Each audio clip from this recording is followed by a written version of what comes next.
Shadow work is easy. Me, Ivo, I have to do this. Help me out here. Ivo, I will, of course, my love. There are many ways to do it. We shall describe some here. Easy ways to do your shadow work. First of all, we told you, as we have told you over and over again, that any negative thought you think is because of either 1. Dualistic thinking, 2. Mind control or attachment interference, 4. Thoughts and assumptions you made which are lodged in your light body as negative pockets of dark energy, energetic blocks, 5. Stuff you took on, downloaded from parents and caregivers, 6. Negative energy you got from other people or free-floating negative energy that affects your mood. There are ways to deal with all of these things, and they're easy. There is one rule: keep the focus on yourself, not on what you perceive as wrong with others. Take responsibility for your own personal growth and stop blaming others. 1. Dualistic thinking. When you have a negative thought, like, "I'm having a bad day," then consider what's so bad about it and how you can improve it. Typically, having a bad day has to do with ignoring one's needs, so look at that. We are here to learn to love ourselves. The best way to deal with thoughts like this is to try to find something good about it, or to find something to be grateful for.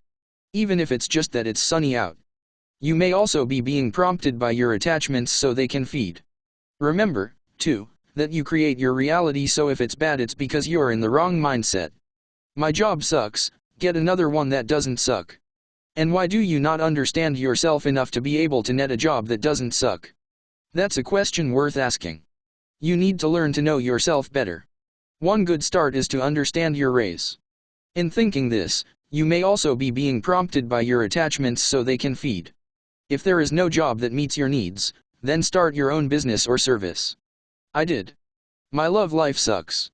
Well, obviously you haven't met your right partner yet, but in order to find that wonderful MR or MS, you have to be their reflection, so get moving on your shadow work.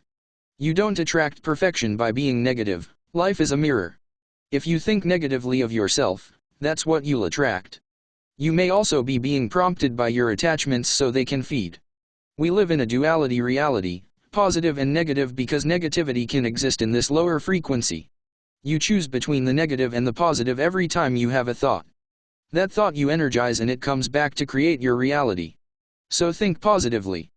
This is all fine and good, however the problem with duality is that the divide and conquer mind control programming is running on your head. You think you have privacy in your thoughts? Not a chance. Your mind is an open book being read by reptilians and demonics all the time. They know what you fear, they know what you hate, and they will help you to create these circumstances in your life so that they can feed their invisible friends at the expense of your moods. Are you really okay knowing your mind is being controlled by a computer? Are you really okay with that? Don't you feel like fighting back and taking control of your mind again, or are you happy having evil others dictate how you should think? Have you ever wondered why this earth is so negative? Well, that's why. It improves as soon as you stop allowing them to run your mind. You move to higher timelines. 2. Mind control or attachment interference. When you have a negative thought, like, "I hate sheeple," then you are a duality thinker and you're being prompted through mind control to hate other people. The reason you hate them is because you see yourself reflected in their behavior somehow, but instead of looking at what it is you don't like about yourself, you hate on them instead. This is called projection.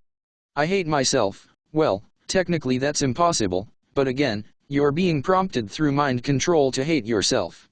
Of course they know that if you think you hate yourself, you're going to hate everyone else as well, so they have you where they want you. Maybe you don't realize this, but they know life is a mirror. I hate a particular person, you have a fleeting thought that you can't stand a particular person. Maybe you've never had this thought before, or it's contrary to what you ordinarily feel about that person, or maybe you really don't like that person and it just came up out of the blue. You're being prompted to reduce your own frequency so your attachments can have a feed. Their favorite flavors are fear and hatred. Maybe you have a fear of being fat, or maybe you are overweight. This fear comes up when you see an overweight person, but instead of reminding yourself of the fear that you may have repressed, "Oh yeah, I don't like them because I'm not happy with my own weight," you just hate on the overweight person instead. Again, that's projection. This is what judgment is about, hating others for reminding you of what you fear for or dislike about yourself. Again, you're being prompted to lower your vibration so your attachments can have a feed. Those attachments know you and will press all your buttons to continue feeding themselves.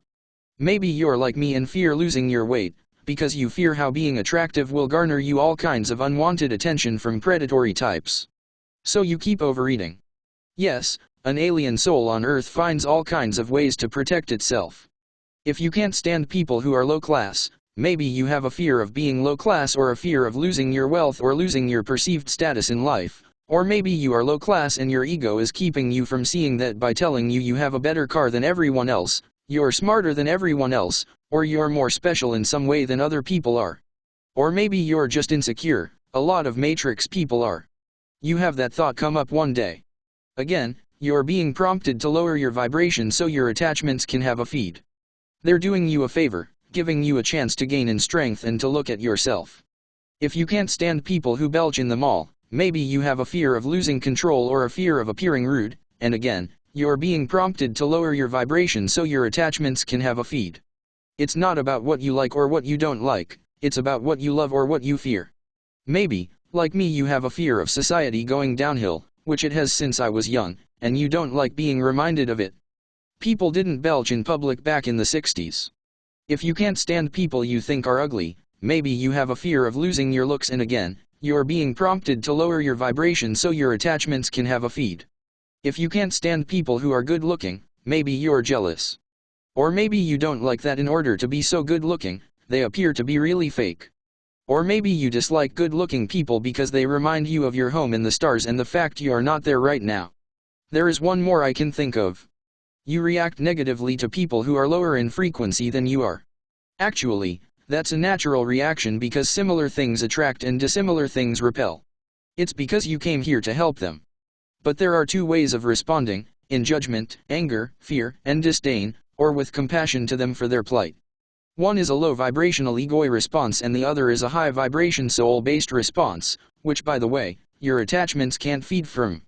Having understanding, compassion, patience and love for others no matter where they are in life is the only way to respond that does not feed the dark side. As for the particular situation with the sheeple, would you want to trade places with them? Would you want to be the one who is asleep? No? Then how about having some compassion for their plight, regardless of how ignorant, self-serving, arrogant, self-righteous or completely deluded their stance is? In the Course in Miracles, channeled by Jesus, he says to focus on forgiveness. The person to forgive is yourself, because in learning to forgive yourself for your erroneous ways of seeing life, you will begin to see correctly. Believe me, it works. Not to be confused with self-pity, compassion, patience, and kindness can be extended to the self first. When you are these things with yourself, it's easier to be that way with others. Beware that whatever neuroses you have created for yourself throughout your life, your attachments will take advantage of to continue to lower your vibration. It's up to you to clear these fears, prejudices and resentments in order to strengthen your auric field and to kick these interlopers to the curb. Another way to deal with this kind of thinking is to just say no to it, or if you can understand your fear, then acknowledge it and admit it. They can't hound you if you admit your shortcomings. I use a technique called thought stopping when it begins and I feel myself responding. I say, no. Not gonna go there. I'm not going to engage in this thinking. I'm going to keep my vibration up. And that's it. I keep control over my mind and don't allow any negatives to gain it. Eventually you have to look at your shadow, sort out your issues and see them with compassion, because your attachments will use them to torment you throughout your life, and it will keep you in a lower frequency and perhaps from ascending. You'll just keep creating lush for these parasites, as they want you to. What I learned is, having grown up in the Matrix, there are a lot of things I don't like about this planet, and those are my fears.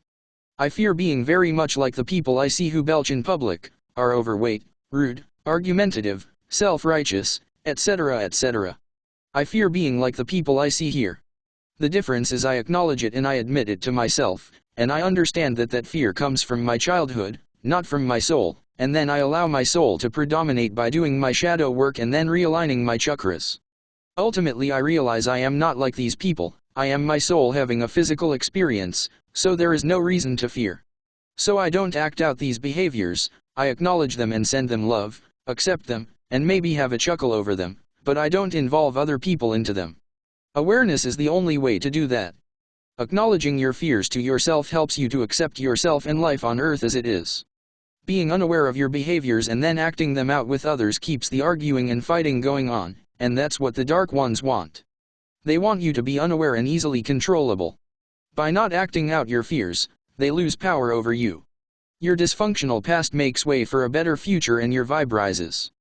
By the way, it's possible for you to have a fear of being some way, but also favoring being that same way because you believe it provides advantages to you. Like my being overweight. I fear being overweight, but I also love it because I feel it provides me with protection and I'd rather take rejection for it than lose that protection. Yes, humans can be complicated. Mind control. With mind control, you have to be familiar with the types of programming that are run on us. Divide and conquer, this is you calling others sheeple. Sexual misery programming, this is you getting together with a partner who makes your life a living hell, this is you getting into an unworkable relationship, but it's not limited to only that. It can include you marrying your handler, you being raped, you being sexually abused as a child. It can also be you never finding the right person. Dark mother programming, this is you being abused by your mother, or you abusing your children. False king of tyranny programming, this is you being abused by your father dominating and controlling the family. This is also politicians putting forth COVID programming, and our work world being male dominated. The thing to do with mind control programming is to see it functioning in your thinking and to eradicate any thoughts that would align with this programming. Do not allow others to foist their programming upon you. For example, if you are with a partner enacting the false king of tyranny programming in your family, then why accept it and allow them to? If you see your wife enacting the dark mother programming with your children, then what are you going to do about it? Why do they run these mind control programs on us? Simple. Because that's how they think and they live among us. What better way to fit into a human world than to make the humans believe they are like you? 4 assumptions you have made. Throughout our life, we draw conclusions and make assumptions according to what we experience. Many of these can be false, especially since we live in a false matrix. We have cut ourselves off from our entirety and created a shadow in order to fit into this matrix, and it's this shadow that continually shows itself to us in our preferences and dislikes. Don't kid yourself, your attachments also know what your preferences and prejudices are, and they will bring them up in your mind in order to continue to prompt you to create lush. What conclusions have you drawn about yourself? What assumptions have you made about others? What assumptions have you made about people, places, and things without even investigating first? How do you have a belief system of limitation? Watch for these things in what you think and what you say. Then work to debunk them. You are not limited. These assumptions are lodged in your light body as negative pockets. Therefore your light body requires regular cleaning, your chakras require regular rebalancing, and attachments, cords, tags and implants must be removed regularly. In doing this, these pockets of negativity are cleansed from the light body. The other way to cleanse these pockets of negativity is through doing your shadow work. When you become aware of a belief that doesn't work for you, examine it, and change it. Many of your beliefs you formed when you were a child and incapable of looking at life through the same empowered eyes you currently have. Seeing things again as an adult often heals the inner child that was powerless. This changes the shadow by reducing it. Then there is less for you to be manipulated with by your attachments, and they will go elsewhere in favor of a better meal than you. 5 stuff you took on, downloaded from parents and caregivers. Parents who are unconscious treat their children the same way they were treated as children. Your children end up like you because you treat them the same way your parents treated you. They will end up with the same problems you have had unless they are more conscious than you are and use their inner guidance. However, if you are severely abusing your children, you will cause their soul to split off and fragment. Parents who abuse their children are enacting the false king of tyranny and the dark mother programming. Yes, you were abused by computer programming that was piped into your parents' heads. An alcoholic parent will have alcoholic children, or the children will go the other extreme and never ever take a drink because they saw what it did to their parents. This is how light workers take on familial issues and transmute them. There's no way a child growing up in an alcoholic family will be indifferent to alcoholism. You take this forward into adulthood and, provided you grow in power, you will deal with these issues and perhaps be successful where your parent wasn't. In these cases, you have to look at what you are doing that your parents taught you, because you sat there and watched them, and they molded you in their image. These things can be a diamond in the rough, because they are the stuff of ascension. 6 others negative energy or free-floating energy. This is why cord cutting is important. You are automatically energetically cord to anyone you interact with. If you sit in a room with people who are annoyed, angry, complaining, well, guess what? Either you will end up joining them or you will walk away, probably annoyed as well. Negativity begets negativity. Be careful who you hang out with because negativity is contagious. If you are in a negative room, draw in positive light energy through your crown chakra and release it into the room, preferably to all the people in it. This may change the vibration of the room. If not, leave, but keep drawing positive energy into yourself. You can also use the violet flame to transmute negative energy in the room. Free-floating energy can sometimes be seen as dark blobs in the air. Send this energy the violet flame to transmute it. We are a very negative planet with much of this stale energy floating about, or with spots on the earth that are negatively charged. And if you doubt that, go into that old house that everyone says is haunted, the one with the boarded up windows and ivy growing all over the bricks. These energies can change your mood as well. Ascension. By the way, for those of you going through ascension right now, feeling terrible, having days you can't get out of bed, wanting to die because you feel so awful, the incoming light is expunging the negative energy blocks from your system, among other things, and it is ridding you of your shadow. That is the only way you can rise to 5D frequency, to rid yourself of any negativity you harbor. You may find yourself instantly being able to deal with things differently, or waking up and thinking more positively than you ever have had in your life. Your Kundalini is awakening and clearing out anything standing in the way of your becoming Homo Universalis. You have a choice: go through feeling this way until you finally are cleansed of all of it, or consciously do your shadow work and rid yourself of these negative blocks in a less painful way than having them taken out of you. What makes them less painful? The fact that you are willing. When you are willing to do something rather than resisting doing something, there is always less resistance to the process, and it's the resistance to change that really hurts, not the change itself. In fact, the changes you will see in yourself will be improvements. One more comment, I might add. If you think life is about going to work and doing your everyday things and not looking at yourself, just functioning on autopilot, I feel sorry for you. You will probably stay on the lower timelines. Right now we are in a space of time where people are being asked to stand up for themselves. Only empowered people will go to 5D, those who never challenge the system will stay on the lower AI timelines. In challenging the system, you have no choice but to look at yourself and your beliefs.